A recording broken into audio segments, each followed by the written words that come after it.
കുറേ അനുഭവങ്ങൾ കയ്യിലുണ്ട്. അപ്പം രേഷ്മ അയച്ചെന്ന അനുഭവം ഹരിപ്പാട് നിന്നും.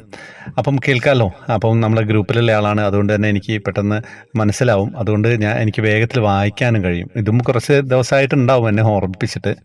നമസ്കാരം ചേട്ടാ, ഞാൻ ഹരിപ്പാട് നിന്ന് രേഷ്മയാണ്. ഇതിനു മുൻപൊരു തവണ ഞാൻ എൻ്റെ അനുഭവം പറഞ്ഞു. ചേട്ടനത് വായിച്ചു. വായിച്ചു കേൾക്കുമ്പോൾ അതൊരു പ്രത്യേക സന്തോഷം തന്നെയാണ് കേട്ടോ. ഞാനും ഇപ്പോൾ ത്രിമധുരം അംഗമാണ്. എനിക്കും ഒരു തവണ കൃഷ്ണവിഗ്രഹം സമ്മാനം കിട്ടിയിരുന്നു. എല്ലാത്തിനും കണ്ണനോട് നന്ദി പറയുന്നു. ഞാൻ എൻ്റെ ഒരു കുഞ്ഞനുഭവം പറയട്ടെ. ഞാൻ എല്ലാ മാസവും വീടിനടുത്തുള്ള കൃഷ്ണസ്വാമി അമ്പലത്തിൽ ഉടയാട ചെയ്തു കൊടുക്കും. അതൊരു സന്തോഷമാണ് കേട്ടോ. ഇന്നലെ ചെയ്തുകൊണ്ടിരുന്നപ്പോൾ ഞാൻ എൻ്റെ കണ്ണനോട് ചോദിച്ചു, കണ്ണാ, ഞാൻ ഈ ചെയ്യുന്നതൊക്കെ എൻ്റെ കണ്ണന് ഇഷ്ടാവുന്നുണ്ടോ എന്ന്. എന്നിട്ട് പറഞ്ഞു, കണ്ണാ, എല്ലാവർക്കും മഞ്ചാടി കൊടുത്തു.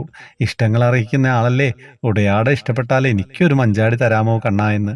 ഞാനിന്ന് അമ്പലത്തിൽ പോയി ഉടയാട സമർപ്പിച്ചു, പ്രദക്ഷിണം വെച്ചു. മൂന്നാമത്തെ പ്രദക്ഷിണായപ്പോൾ പുറകുവശത്തായി ഒരു മഞ്ചാടി കിടക്കുന്നു. അത് കണ്ടിട്ട് അപ്പം എനിക്കൊന്നും തോന്നിയില്ല. 2 ചുവട് കൂടി വെച്ചപ്പോൾ വീണ്ടും ഒരു മഞ്ചാടി കൂടി കിടക്കുന്നു. അപ്പോഴാണ് ഞാൻ ഓർത്തത്, ഞാൻ ഇന്നലെ ഉടയാട ചെയ്തുകൊണ്ടിരുന്നപ്പോൾ കണ്ണനോട് പറഞ്ഞില്ലേ ഇഷ്ടമായാലൊരു മഞ്ചാടി തരണേ കണ്ണാ എന്ന്. എൻ്റെ കണ്ണൻ എനിക്കത് കാട്ടിത്തന്നു. അമ്പലത്തിൽ കിടന്നതുകൊണ്ട് ഞാനത് എടുത്തില്ല. ഇതെടുക്കാമോ എന്നറിയില്ല. പക്ഷേ പിന്നെ ഞാൻ തിരിഞ്ഞു നോക്കിയപ്പോൾ അതവിടെ കണ്ടില്ല. എനിക്കതൊരു വല്ലാത്ത നിമിഷമായിരുന്നു ചേട്ടാ. സന്തോഷവും ഒരു ചെറിയ സങ്കടവും ഒക്കെ തോന്നി. എൻ്റെ കണ്ണൻ എൻ്റെ ഉടയാടകൾ ഇഷ്ടപ്പെടുന്നു എന്നറിഞ്ഞപ്പോൾ ഒരുപാട് സന്തോഷം തോന്നി.